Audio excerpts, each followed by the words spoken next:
هر لا أبو سعيد خدري ورضا ورحمة الله إليه بفرمي قال قال رسول الله صلى الله عليه وسلم أكثروا ذكر الله عز وجل حتى يقال مجنون. طبعا أم حديثك ضعيفة، أم حديثك ضعيفة بتابدو بشيك فرمي حتى يقال مجنون، فرمي ذكري الله زور بكن هتا وكو بيو بلين تو شيد بوي ياخد أم كسا شيد بو.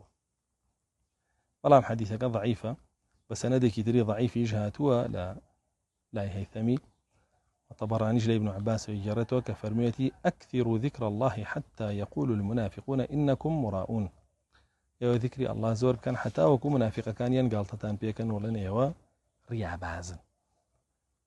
بلا معنى حديثك صحيحة، معنى حديثك صحيحة. يعني ما كسانك هبوا أرخو ما عندي معنا بردو عم دمج الله وذكري الله يكردوا جل جلاله كسانك لو باراوتي أنا أم كست يكتشو دائما ورتك على برخوي ولا مولا ذكري الله يعني.